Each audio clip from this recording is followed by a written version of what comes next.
Amis du soir, bonsoir et bienvenue à bord de ce 18-19. On est ensemble pour une bonne petite heure. C'est le premier de la semaine. On espère que le week-end a été bon et que la semaine sera tout aussi bonne. Allez, c'est garanti. Rapidement, juste après nous, tout à l'heure, à tout juste 19h, et bien comme tous les jours, ce sera Amina Hariti qui nous reviendra pour le grand JTM. Son invité de la rédaction ce soir, Eric Ourcade. On reviendra sur l'UNSA. À 19h30, ce sera la météo. C'est Ornella qui nous reviendra. Puis à 19h35, comme tous les jours, le temps de parole qui sera consacré ce soir à Daniel Saïdani à découvrir ses propos tout à l'heure donc sur KTV. Puis nous on va démarrer avec notre invité puisqu'il devait être deux mais il y a eu un petit problème entre temps de date sur le ticket d'avion mais bon c'est pas grave, c'est pas la quantité qui compte, c'est la qualité. Ce soir on reçoit Maoré & Co avec Adrien. Adrien, bonsoir. Bonsoir Dominique. Maoré & Co, c'est bien ça? C'est bien ça, oui. Alors on va faire un petit coucou à Jérôme qui est là, qui est dans l'avion alors qu'il est là. Voilà, il s'était un petit peu trompé quand il a pris le rendez-vous. Voilà. Ça, il devait partir demain. Mais c'est ça les hommes pressés. Tellement pressés que je vous ai vus tous les deux tout à l'heure arriver à la barge sous les trompes d'eau. En Vespa, voilà, avec les valises sur le dos. Voilà. Que du bonheur. Mais ça c'est Mayotte. C'est ça, ça fait le charme. Ça fait le charme. Maoré & Co. Alors, & Co. Et compagnie. Voilà, c'est qui? Bah, c'est moi. Compagnie, c'est moi. Maoré, c'est Jérôme, qui était un vrai Maoré. Et donc, l'association, ça fait Maoré et compagnie. Et compagnie, d'accord. Alors donc, Jérôme est Maoré. Jérôme est Maoré. Ça se voit pas forcément de prime abord, mais Jérôme est né à Mayotte, de famille mahoraise depuis très longtemps. Il est là et il a participé longuement à la vie mahoraise. Il a participé très longtemps à la vie de Kwesi. Il a participé, bien sûr. Pour les touristes aussi, également, pas mal, en tant que guide. Donc il connaît très bien Mayotte, il parle très bien le shimaoré aussi. Quelqu'un de très ouvert, de très souriant et de très amical et très fidèle en amitié. Bah avant d'être un associé, c'est d'abord un ami. Mais tout à fait, j'imagine. Et puis alors donc, & Co, alors vous arrivez d'où, Adrien?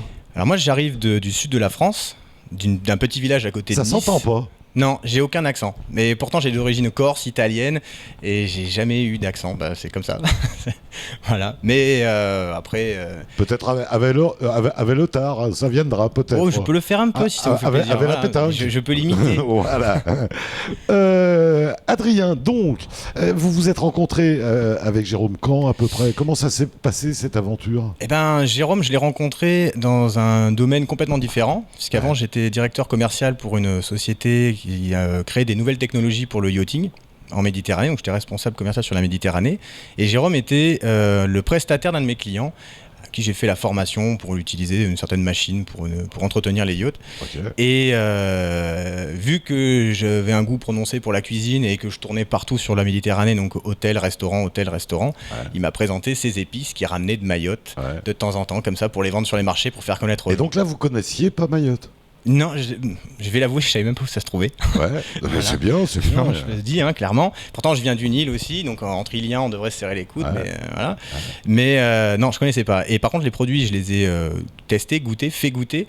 Et quand j'ai eu des retours de certains restaurateurs qui me demandaient d'où ça venait, c'est Jérôme qui ouvrait la bouche, et quand il parle de Mayotte, il y a le soleil de Mayotte qui vient avec, et voilà. Et du coup, on s'est dit, non, laisse tomber, j'arrête le yachting. On passe à autre chose, on part à Mayotte, on claque tout et on y va, quoi. C'est fort, les garçons, de prendre ce genre de décision. Bah ouais. Quand on est installé et puis qu'on dit tiens, allez, c'est reparti, aventure. Ouais, il y avait il y a le côté aventure, il y a aussi le côté confiance, c'est que Jérôme, c'est comme on dit, c'est une personne extraordinaire avec qui on peut tisser des liens assez rapidement en plus, quoi. Et il m'a fait découvrir Mayotte. Donc je suis venu 2 semaines en vacances en pleine saison des pluies. Ouais, la totale, hein. Voilà. Et j'ai adoré. Et après, je suis allé il m'a amené dans les petits coins de Malavoune où on trouve certains produits, certains agriculteurs, et en discutant et en goûtant et en ramenant après chez moi, en recommençant à faire cette épopée, à la fin du compte, on a dit allez, maintenant on envoie la machine, on crée la société, on monte le concept, on va sillonner toute la France pour aller vendre du Mayotte. C'est ce qu'on a fait, mais on l'a fait de façon ciblée dans des endroits, dans des milieux de niche, dans des endroits où il y a une certaine attention à la qualité et aux produits. Et on est revenu ensuite à Mayotte avec ce carnet d'adresses bien rempli et aller chercher des producteurs, des agriculteurs qui souhaitaient travailler non pas pour nous mais avec nous sur cette démarche de développement. Et ouais. Alors, Jérôme, il a un parti pris, natif de Lille. Vous arrivez donc une année à Mayotte, en pleine saison des pluies, vous découvrez les fruits, vous découvrez tout Mayotte. Nous, on a tendance à oublier que nos produits sont bons à Mayotte. Oui, on a tendance à pas se rendre compte de la qualité des produits. Ouais. Après, il y a des produits qui sont relativement similaires avec des pays limitrophes. Je pensais de Mada ou de Zanzibar ou ailleurs. Mais il y a une façon aussi de les vendre. Il y a une façon de les valoriser. Ouais. Il y a une façon de les transformer. Un exemple... ils ont avant tout, ils ont quand même un terroir. Et oui, il y a le terroir, mais... On peut dire qu'il y a un terroir mahorais quand même. Bien sûr, mais si vous prenez un cépage de Saint-Émilion et que vous le transformez vous-même dans votre cave, il ne ressemblera jamais à un Saint-Émilion. C'est une évidence. Voilà. Mais je veux dire, quand on goûte un ananas, par exemple, à Mayotte, je ne sais pas vous, mais aussi sucré, aussi parfumé... Alors même s'ils sont pas très gros, mais ils sont excellents. Ils sont excellents. Mais faut-il encore savoir à qui les vendre et comment les vendre et à combien les vendre aussi. Mais ça, on peut dire ça de l'ensemble des produits en général. Oui, de 95%. Vous qui avez fait goûter les produits à l'extérieur de Mayotte, c'est ce qui ressort des gens. Les gens... votre safran est pas mauvais. Votre vanille, elle est peut-être moins grosse, moins machin, mais elle est tout aussi parfumée, ou en tout cas, elle a son terroir. Sur la réaction des personnes qui ont goûté les produits, donc principalement des restaurateurs, on leur a fait sous forme de jeu. Jérôme avait une belle boîte sculptée... à l'aveugle. À l'aveugle. Une belle boîte sculptée localement, en bois, je sais plus quel bois c'était. Tous les pots transparents et une étiquette avec un code en dessous pour pas qu'ils devinent ce que c'est. Et ce sont des personnes qui ont fait des écoles de gastronomie, qui ont des bacs +5 en master, machin, enfin... et tout ce qu'on voit à la télé. Ouais. Et on leur a mis sous le nez. Alors évidemment, le curcuma, c'est passé. Le poivre, c'est du poivre. Par contre, dès qu'on a mis du combava, du baobab, ou quand on a fait des mélanges, certains massalés ou d'autres produits, ça a bloqué un petit peu. Par contre, ils sentaient qu'il y avait quand même un fort potentiel. Même le gingembre, ils l'ont pas découvert, tellement le gingembre de Mayotte était différent et un peu plus puissant, un peu plus poivré. Et il y a encore d'autres formes de gingembre qu'on n'exploite pas ici, mais qu'on souhaite mettre en avant. Et quand ils ont goûté, on leur a posé des questions, mais comment vous le voyez le produit, dans quoi vous le cuisinez, avec quoi? Donc en même temps, on notait toutes ces informations parce que c'est enrichissant. Et quand on leur a dit ça vient de Mayotte, ah bah oui, forcément. Et c'était évident. Oui, Mayotte, oui. Mais par contre, on peut pas travailler avec Mayotte en direct. On a du mal à avoir le producteur au téléphone ou à avoir cette ligne, cette confidentialité, cette rigueur dans l'approvisionnement. Ce qui veut dire, si je vous comprends bien, Adrien, c'est qu'ils connaissent, ils savent. Oui. Mais ils ont un blocage. Il y a un blocage, Il y a un blocage, alors que ce soit par la communication ou par les quantités aussi, parce que ça, c'est un autre problème. Donc l'idée, c'était de dire, d'accord, mais si on fait le tampon, si on fait le fusible, si on prend nous la responsabilité de leur échec, c'est nous qui nous en occupons. Vous acceptez. Et évidemment, c'est bien passé. Donc notre travail maintenant, c'est de dire, on a le client, toi, t'es producteur, tu veux faire quelque chose, tu veux exploiter ton produit, ton terrain, écoute, nous, passe par nous pour le vendre, on va te le vendre. Si demain t'en as pas, c'est pas grave, parce que c'est le gros problème pour les professionnels. Par contre, c'est d'arriver à fédérer plein de gens pour dire il en a plus, c'est pas grave. Par contre, j'en ai un autre à côté qui en a, on va le faire partir. Au moins, le client est toujours satisfait et on continue à ouvrir une ligne commerciale en fait stable à travers un produit qui est peu exploité, qui est plus facile que beaucoup d'autres produits à expédier et à commercialiser. Et qui peut avoir une sacrée valeur ajoutée. Comme je disais la dernière fois, notre objectif sur 2016, c'est d'obtenir à la fin de l'année un AOC autour du curcuma. De faire, voilà.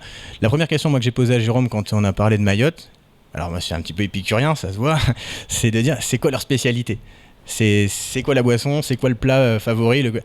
Et même lui, il m'a regardé, Mogo pique. Ouais, voilà. Non, ça passera pas chez tout le monde, quoi. Après, j'ai goûté. Et j'ai trouvé ça très bon, mais j'ai dit non, ça passera pas. Niveau phytosanitaire, ça passera pas. Ouais. Donc, distinguer des spécialités des produits de Mayotte pour le mettre en avant.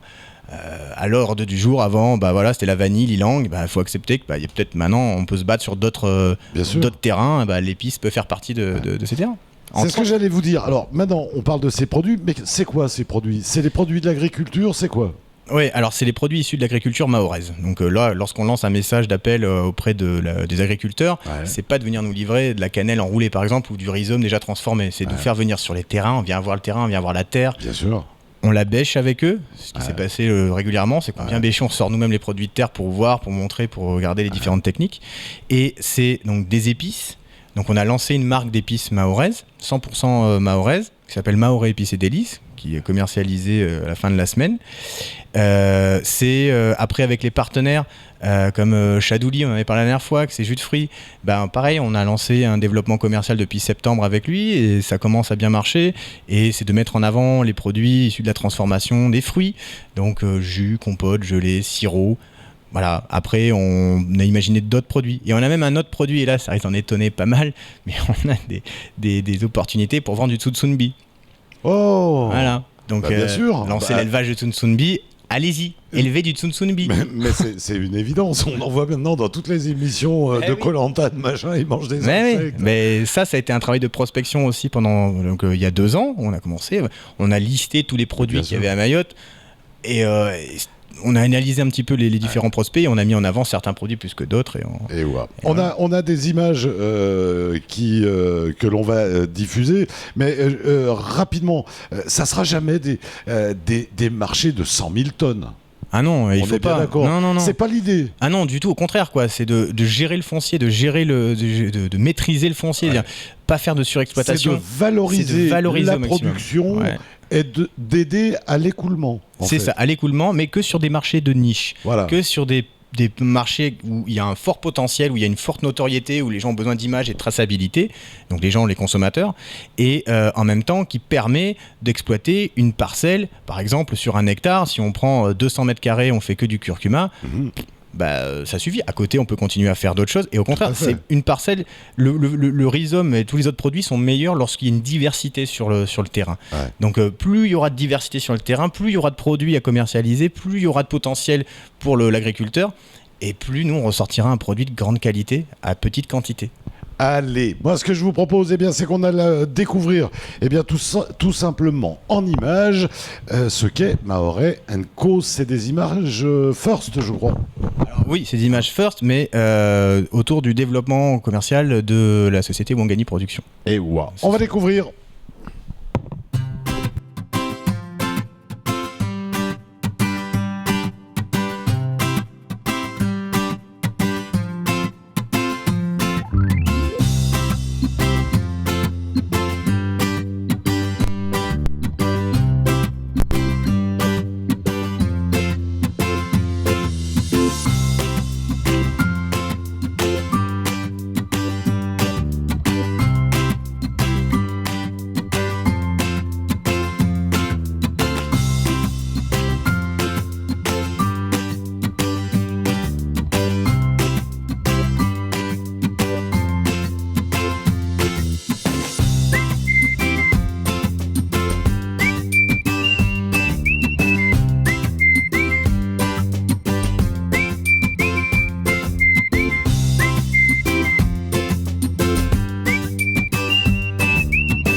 Mais c'est le sieur Chadouli. Eh oui. Hein, eh oui. Quel bel artisan. Ah oui, Je sais même pas comment on peut appeler ça. C'est même plus qu'un artisan. C'est le fundi du jus de fruits. Quoi. C'est un artiste. Ah oui, ouais. Il a son côté rêveur. Et puis qu'est-ce qu'il bosse. Ça fait des années qu'il se bat, qu'il croit aux produits de Mayotte, qu'il les porte à bout de bras. Et que malheureusement, il n'y a pas grand monde qui l'aide quand même. Bah voilà, nous on essaye de l'aider du mieux qu'on peut et il joue le jeu, on joue le jeu avec lui, on prend en compte ses problématiques, il prend en compte les nôtres et on arrive à trouver des accords vraiment, vraiment sympas et à sortir des produits originaux et là ces produits sont partis en même temps que Jérôme en métropole pour être proposés. Et après on en a vu quelques-uns là, mais on a beaucoup de produits, c'est vrai, on a le manioc qui pourrait se faire en chips, on a vu la coco Copra en copeaux, on a séché, on a le Jack, moi je l'ai découvert une fois en séché. Salade. Ah oui, séché. Ah oui, séché, c'est délicieux. Ouais, c'est vrai. Succulent. Ça, coupé fin sur une tranche de viande, bien revenu là. Ouais. À tomber par terre, ce genre de choses. Et on a tout ça sous les yeux et on a du mal à le faire avancer, effectivement. Il faut du temps, il faut de la volonté aussi, il faut accepter. Et puis il faut des outils. Il faut des outils, ça on va y revenir, mais par exemple, là, ce qu'on a fait avec Chadouli, on l'a fait avec un moindre coût, quoi. Donc c'est possible quand même avec beaucoup de volonté d'arriver à aboutir à quelque chose qui après va appeler des fonds justement pour développer, mais faire ses preuves d'abord, quoi. Bien sûr. Allez, on va continuer à découvrir Mahoré & Co. Ce sera juste après un petit détour du côté de la pub. À tout de suite.